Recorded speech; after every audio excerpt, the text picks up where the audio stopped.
Isang antolohiya ng mga pagbasa sa mga salita ng makapangyarihang Diyos.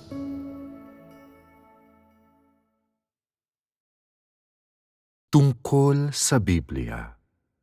3. Hindi lahat ng nasa Biblia ay isang talaan ng mga salitang personal na sinabi ng Diyos. Isinasaad lang ng Biblia ang naunang 2 yugto ng gawain ng Diyos, kung saan ang isang bahagi ay isang talaan ng mga hula ng mga propeta at ang isang bahagi ay mga karanasan at kaalamang isinulat ng mga taong ginamit ng Diyos sa nagdaang mga panahon. Ang mga karanasan ng tao ay nabahiran ng mga opinyon at kaalaman ng tao na hindi maiiwasan. Marami sa nasa mga aklat ng Biblia ang mga pagkaintindi ng tao, mga pagkiling ng tao, at mga kakatuwang pag-unawa ng tao. Siyempre, karamihan ng mga salita ay resulta ng kaliwanagan at pagpapalinaw ng banal na espiritu. At tama ang mga pagkaunawang iyon. Pero, hindi pa rin masasabi na sila ay tamang-tama na mga pagpapahayag ng katotohanan. Ang kanilang mga pananaw tungkol sa ilang bagay ay walang iba kundi ang kaalamang hango sa personal na karanasan o ang kaliwanagan ng banal na espiritu. Ang mga hula ng mga propeta ay personal na itinagubili ng Diyos. Ang mga propesiya ng mga katulad nina Isaias, Daniel, Ezra, Jeremias at Ezekiel ay nagmula sa direktang tagubilin ng banal na espiritu. Ang mga taong ito ay mga propeta. Natanggap nila ang espiritu ng propesiya. Lahat sila ay propeta ng lumang tipan. Noong kapanahunan ng kautusan, ang mga taong ito na nakatanggap ng inspirasyon ni Jehovah ay nagsalita ng maraming propesiya na direktang itinagubilin ni Jehovah. At bakit kumilos si Jehovah sa kanila? Sapagkat ang bayan ng Israel ay ang piniling bayan ng Diyos, at ang gawain ng mga propeta ay kinailangang gawin sa gitna nila. Iyon ang dahilan kung bakit nagawang tumanggap ng mga propeta ng gayong mga pahayag. Sa katunayan, hindi nila mismo naunawaan ang mga pahayag ng Diyos sa kanila. Sinabi ng banal na espiritu ang mga salitang iyon sa pamamagitan ng kanilang bibig upang maunawaan ng mga tao sa hinaharap ang mga bagay na iyon at makita na ang mga iyon ay talagang gawa ng Espiritu ng Diyos, ng banal na espiritu, at hindi nagmula sa tao, at mabigyan sila ng pagpapatibay ng gawain ng banal na espiritu. Noong kapanahunan ng biyaya, si Jesus mismo ang gumawa ng lahat ng gawaing ito kahalili nila. Kaya nga, hindi na nagsalita ng propesiya ang mga tao. Kaya propeta ba si Jesus? Si Jesus, siyempre, ay isang propeta. Pero nagawa rin niya ang gawain ng mga apostol. Kaya niyang magsalita ng propesiya at mangaral at magturo sa mga tao sa buong kalupaan. Subalit ang gawaing ginawa niya at ang pagkakakilanlan na kanyang kinakatawan ay hindi magkapareho. Pumarito siya upang tubusin ang buong sangkatauhan, tubusin ang tao mula sa kasalanan. Siya ay isang propeta at isang apostol, pero higit pa roon, siya si Kristo. Ang isang propeta ay maaaring magsalita ng propesiya, ngunit hindi masasabi na siya si Kristo. Sa panahong iyon, maraming sinalitang propesiya si Jesus, kaya masasabi na isa siyang propeta. Pero hindi masasabi na isa siyang propeta kaya hindi siya si Kristo. Iyon ay dahil kinatawan niya ang Diyos mismo sa pagsasagawa ng isang yugto ng gawain. At iba ang pagkakakilanlan sa kanya kaysa kay Isayas. Pumarito siya upang gawing ganap ang gawain ng pagtubos, at siya rin ang nagbigay ng buhay sa tao, at tuwirang sumakanya ang Espiritu ng Diyos. Sa gawaing ginawa niya, walang mga inspirasyong nagmula sa Espiritu ng Diyos o mga tagubilin mula kay Jehova. Sa halip, direktang gumawa ang Espiritu na sapat upang patunayan na si Jesus ay hindi kapareho ng isang propeta.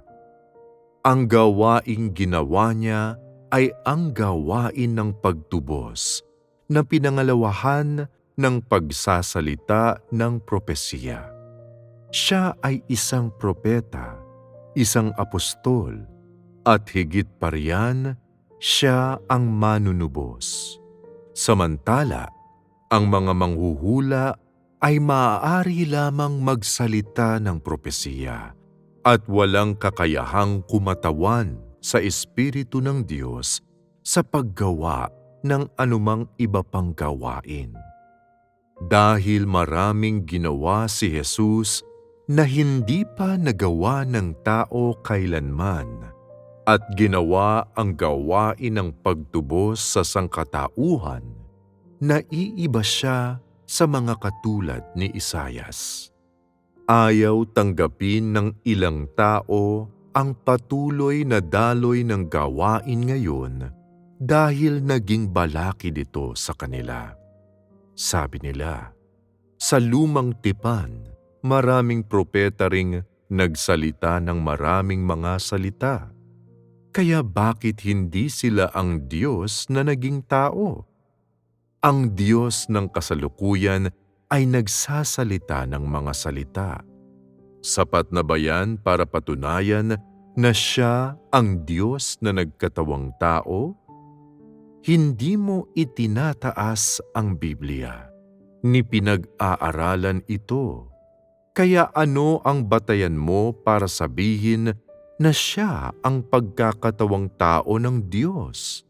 Sinasabi mo na tagubilin ito ng banal na Espiritu, at naniniwala ka na ang yugtong ito ng gawain ay gawaing personal na ginagawa ng Diyos. Pero ano ang batayan mo para dito? Itinutuon mo ang iyong pansin sa mga salita ng Diyos ngayon. Parang ikinaila mo na ang Biblia at isinantabi ito. At kaya sinasabi nila na naniniwala ka sa maling pananampalataya at lihis na paniniwala. Kung nais mong sumaksi sa gawain ng Diyos sa mga huling araw, kailangan mong maunawaan ang tunay na pangyayari sa Biblia, ang balangkas ng Biblia at ang diwa ng Biblia. Ngayon, naniniwala ang mga tao na ang Biblia ay Diyos at na ang Diyos ay Biblia. Kaya, naniniwala rin sila na lahat ng salita sa Biblia ay ang mga tanging salita na binigkas ng Diyos, at na lahat ng ito ay sinabi ng Diyos. Iniisip pa ng mga naniniwala sa Diyos na bagamat lahat ng 66 na aklat ng luma at bagong tipan ay isinulat ng mga tao, lahat ng ito ay ibinigay sa pamamagitan ng inspirasyon ng Diyos at isang talaan ng mga pagbigkas ng banal na Espiritu. Ito ang maling pagkaunawa ng tao at hindi ito lubos na naaayon sa mga totoong nangyari. Sa katunayan, maliban sa mga aklat ng propesiya, karamihan sa lumang tipan ay talaan ng kasaysayan. Ang ilan sa mga sulat sa bagong tipan ay nagmula sa mga karanasan ng mga tao, at ang ilan ay nagmula sa kaliwanagan ng banal na Espiritu. Ang mga sulat ni Pablo, halimbawa, ay nagmula sa gawain ng tao. Resulta lahat ito ng kaliwanagan ng banal na Espiritu at isinulat para sa mga iglesia, mga salitang nagpapayo at naghihikayat sa mga kapatid sa mga iglesia. Hindi ito mga salitang sinabi ng banal na Espiritu. Hindi makapagsasalita si Pablo sa ngalan ng banal na Espiritu at hindi siya isang propeta at lalong hindi siya nakakita ng mga pangitain na nakita ni Juan. Ang kanyang mga sulat ay isinulat para sa mga iglesia ng Efeso, Philadelphia, Galacia at iba pang mga iglesia. Sa gayon, ang mga sulat ni Pablo sa Bagong Tipan ay mga isinulat ni Pablo para sa mga iglesia at hindi mga inspirasyon mula sa banal na Espiritu, ni hindi ito mga direktang pagbigkas ng banal na Espiritu. Mga salita lamang ito ng pagpapayo, pag-aliw, at paghihikayat na isinulat niya para sa mga iglesia habang ginagawa ang kanyang gawain. Kaya isang talaan din ito ng marami sa gawain ni Pablo sa panahong iyon. Isinulat ang mga ito para sa lahat na kapatid sa Panginoon, upang sundin ng mga kapatid sa iglesia sa panahong iyon ang kanyang payo at sumunod sila sa daan ng pagsisisi ng Panginoong Hesus. Hindi sinabi ni Pablo sa anumang paraan na mga iglesia man sila noong panahong iyon o sa hinaharap, lahat ay kailangang kumain at uminom ng mga bagay na isinulat niya. Ni hindi niya sinabi na ang kanyang mga salita ay nagmulang lahat sa Diyos. Ayon sa sitwasyon ng iglesia sa panahong iyon, kinausap lang niya ang mga kapatid at pinayuhan sila at binigyang inspirasyon silang maniwala at nangaral o nagpaalala lang siya sa mga tao at pinayuhan sila.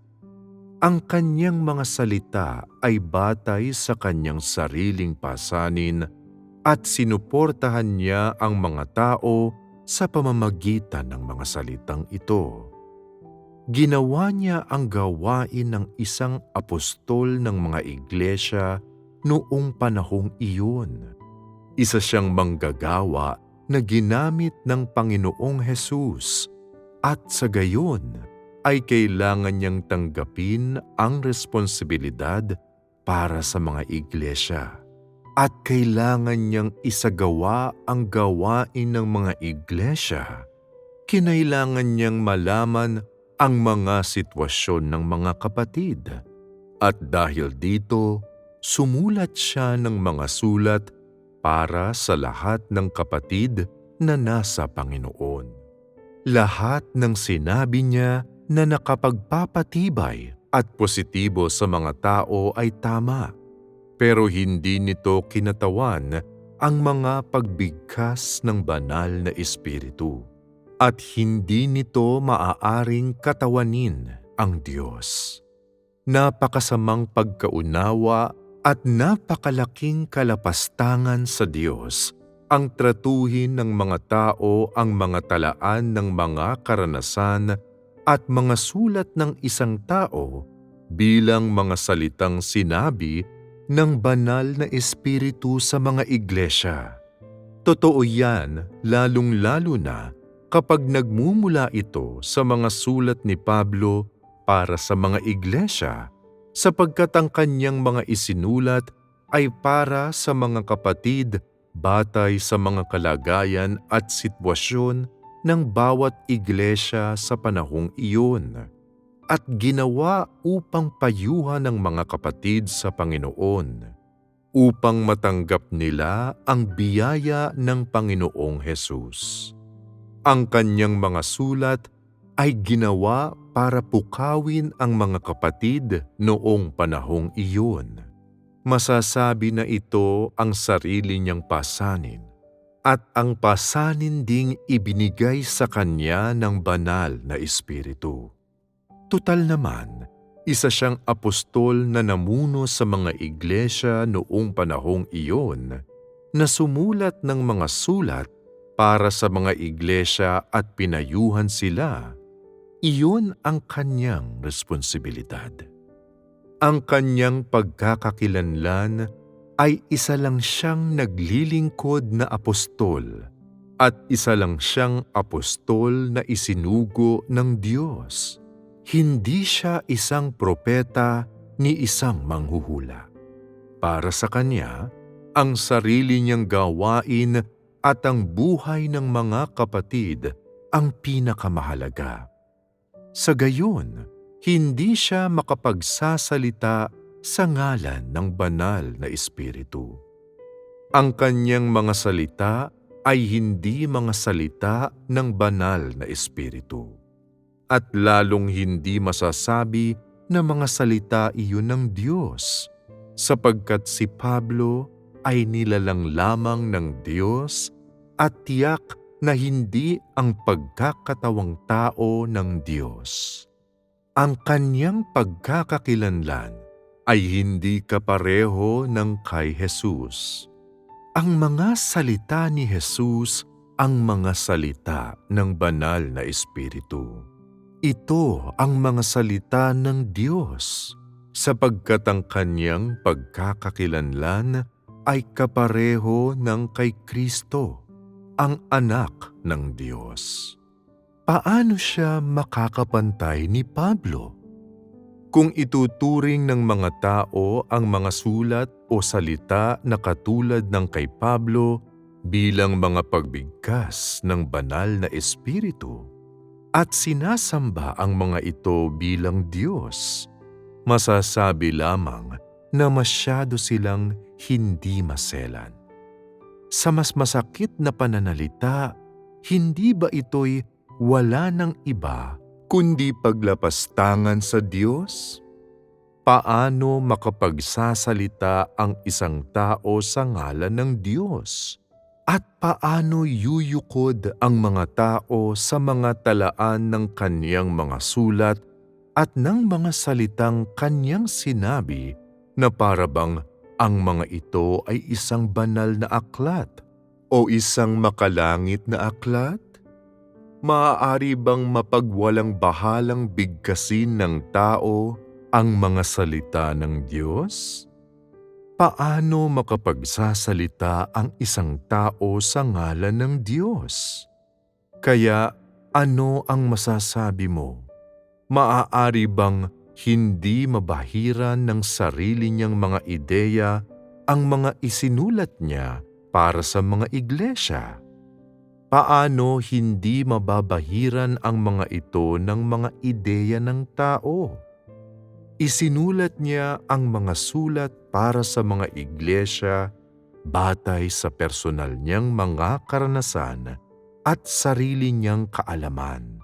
Halimbawa, May sulat si Pablo sa mga iglesia sa Galacia na may partikular na opinyon, at sumulat si Pedro ng kaiba na may ibang pananaw. Alin dito ang nagmula sa banal na espiritu? Walang makapagsasabi ng tiyak. Sa gayon, masasabi lamang na pareho silang may pasanin para sa mga iglesia. Ngunit ang kanilang mga sulat ay kumatawan sa kanilang tayog. Kinakatawan nito ang kanilang panustos at suporta para sa mga kapatid at ang kanilang pasanin sa mga iglesia. At kinakatawan lamang nito ang gawain ng tao. Hindi lubos na sa banal na espiritu ang mga ito. Kung sinasabi mo na ang kanyang mga sulat ay mga salita ng banal na espiritu, kakatwa ka at nilalapastangan mo ang Diyos. Ang sulat ni Pablo at ang iba pang mga sulat sa Bagong Tipan ay katapat ng mga talambuhay ng kamakailang espiritual na mga tao. Kapantay sila ng mga aklat ni Watchman Nee o ng mga karanasan ni Lawrence at ng iba pa. Talagang hindi lang tinipon ang mga aklat ng kamakailang espiritual na mga tao sa Bagong Tipan. Pero ang diwa ng mga taong ito ay pareho. Sila ang mga taong ginamit ng banal na espiritu sa isang partikular na panahon. At hindi nila maaaring direktang katawanin ang Diyos.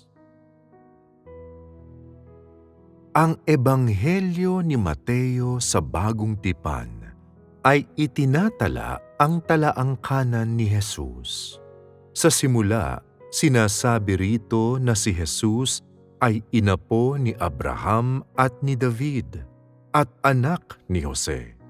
Pagkatapos ay sinabi rito na ipinaglihi si Jesus sa pamamagitan ng banal na espiritu at ipinanganak ng isang birhen. Ibig sabihin ay hindi siya anak ni Jose o inapo ni Abraham at ni David. Gayunman, iginigiit ng talaangkanan na iugnay si Jesus kay Jose. Pagkatapos, sinimulang itala ng talaangkanan ang proseso kung paano isinilang si Jesus. Sabi rito, si Jesus ay ipinaglihi sa pamamagitan ng banal na espiritu, na siya ay ipinanganak ng isang birhen at hindi siya anak ni Jose. Pero sa talaangkanan, malinaw na nakasulat na si Jesus ay anak ni Jose. At dahil isinulat ang talaangkanan para kay Jesus, 42 henerasyon ang nakatala rito. Pagdating sa henerasyon ni Jose, dali-dali nitong sinabi na si Jose ang asawa ni Maria. Mga salita na nilayong patunayan na si Jesus ay inapo ni Abraham. Hindi ba pagsalungat ito? Ang talaangkanan ay malinaw na isinasaad ang kanununuan ni Jose. Malinaw na ito ang talaangkanan ni Jose. Pero iginigiit ni Mateo na ito ang talaangkanan ni Jesus. Hindi ba nito ikinakaila ang katunayang ipinaglihi si Jesus sa pamamagitan ng banal na espiritu?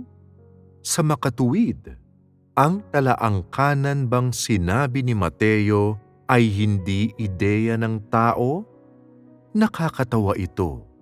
Sa ganitong paraan, alam mo na ang aklat na ito ay hindi lubusang nagmula sa banal na espiritu. Marahil, may ilang tao na nag-aakala na kailangang may talaangkanan ang Diyos sa lupa. Kaya itinalaga nila si Jesus bilang ika-42 henerasyon ni Abraham. Talagang nakakatawa yan. Matapos dumating sa lupa, paano nagkaroon ng talaangkanan ang Diyos?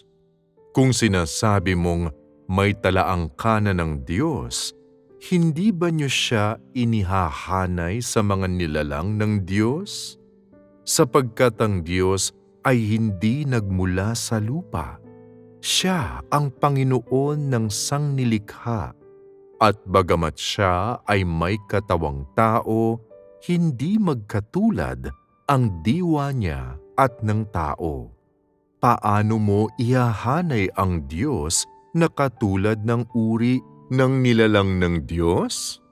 Si Abraham ay hindi maaaring kumatawan sa Diyos. Siya ang pakay ng gawain ni Jehovah ng panahong iyon. Isa lamang siyang tapat na lingkod na sinang-ayunan ni Jehovah at isa siya sa bayan ng Israel. Paano siya magiging ninuno ni Jesus? Sino ang sumulat ng talaangkanan ni Jesus? Si Jesus ba mismo ang sumulat niyon? Personal bang sinabi ni Jesus sa kanila na, "Isulat ang aking talaangkanan"? Itinala ito ni Mateo matapos ipako si Jesus sa krus. Sa panahong iyon, maraming nagawa si Jesus na hindi maunawaan ng kanyang mga disipulo. At hindi siya nagbigay ng anumang paliwanag. Nang makaalis na siya, sinimulang mangaral at gumawa ng mga disipulo sa lahat ng dako. At para sa kapakanan ng yugtong iyon ng gawain, sinimulan nilang isulat ang mga sulat at mga aklat ng Ebanghelyo. Ang mga aklat ng Ebanghelyo sa Bagong Tipan ay naitala 20 hanggang 30 taon matapos ipako sa krus si Jesus. Dati-rati, lumang tipan lang ang binabasa ng mga tao ng Israel. Ibig sabihin, sa simula ng kapanahunan ng biyaya, binasa ng mga tao ang lumang tipan. Lumitaw lamang ang bagong tipan sa kapanahunan ng biyaya. Walang umiral na bagong tipan nang isagawa ni Jesus ang kanyang gawain. Itinala ito ng mga tao matapos siyang mabuhay muli at umakyat sa langit. Noon lamang nagkaroon ng 4 na ebanghelyo, kung saan karagdagan ang mga sulat nina Pablo at Pedro, gayon din ang aklat ng pahayag. Makalipas ang mahigit 300 taon matapos umakyat si Jesus sa langit, mapiling tinipon ng mga sumunod na henerasyon ang mga dokumentong ito at saka lamang nagkaroon ng bagong tipan ang Biblia. Nagkaroon lang ng bagong tipan nang makumpleto ang gawaing ito. Wala ito dati. Natapos ng Diyos ang lahat ng gawaing iyon at sumulat si Pablo at ang iba pang mga apostol ng napakaraming sulat sa mga iglesia sa iba't ibang lugar. Pinagsama-sama ng mga taong sumunod sa kanila ang mga sulat nila at idinagdag ang pinakadakilang pangitaing itinala ni Juan sa isla ng Patmos, kung saan ipinropesiya ang gawain ng Diyos ng mga huling araw. Ginawa ng mga tao ang pagkakasunod-sunod na ito na iba kaysa mga pagbigkas sa ngayon. Ang nakatala ngayon ay ayon sa mga hakbang ng gawain ng Diyos. Ang pinagkakaabalahan ng mga tao ngayon ay ang gawaing personal na ginagawa ng Diyos at ang mga salitang personal niyang binigkas. Ikaw, ang sangkatauhan, ay hindi kailangang makialam. Ang mga salita na direktang nagmula sa Espiritu ay naisa sa ayos ng paisa-isang hakbang at naiiba sa pagsasaayos ng mga talaan ng tao. Masasabi na ang kanilang itinala ay ayon sa antas ng kanilang pinag-aralan at kakayahan ng tao. Ang kanilang itinala ay mga karanasan ng mga tao at bawat isa ay may sariling paraan ng pagtatala at pagkaalam. At bawat talaan ay naiiba. Kaya, kung sinasamba mo ang Biblia bilang Diyos, napakamangmang at napakahangal mo. Bakit hindi mo hinahanap ang gawain ng Diyos sa ngayon? Gawain ng Diyos lamang ang makapagliligtas sa tao. Hindi maililigtas ng Biblia ang tao. Maaari lamang nilang basahin ito ng ilang libong taon at wala pa ring magiging pagbabago sa kanila kahit katiting. At kung sasambahin mo ang Biblia, hinding-hindi mo makakamtan ang gawain ng banal na Espiritu. Ang dalawang yugto ng gawain ng Diyos sa Israel ay parehong nakatala sa Biblia. Kaya sa mga talaang ito, ang lahat ng pangalan ay sa mga taga-Israel, at lahat ng pangyayari ay sa mga taga-Israel. Kahit ang pangalang Jesus ay pangalang Israelita. Kung patuloy mong binabasa ang Biblia ngayon, hindi ka ba sumusunod sa kaugalian? Ang nakatala sa bagong tipan ng Biblia ay may kinalaman sa Judea. Ang orihinal na teksto ay parehong nasa wikang Griego at Hebreo, at ang pangalan kung saan siya tinawag at ang mga salita ni Jesus noon ay lahat kabilang sa wika ng tao. Nang ipako siya sa krus, sinabi ni Jesus, "Eli, Eli, lama sabachthani?" Hindi ba ito Hebreo? Ito ay dahil lang sa nagkatawang tao si Jesus sa Judea. Pero hindi nito pinatutunayan na ang Diyos ay Hudyo. Ngayon, naging tao ang Diyos sa China. Kaya nga lahat ng bagay na sinasabi niya ay walang dudang nasa wikang Chino. Gayunpaman, hindi ito maikukumpara sa wikang Chino na isinalin mula sa Biblia, dahil iba ang pinagmulan ng mga salitang ito. Ang isa ay mula sa Hebreo na itinala ng mga tao, at ang isa ay mula sa direktang pagbigkas ng Espiritu. Paanong hindi nagkaroon ng anumang pagkakaiba?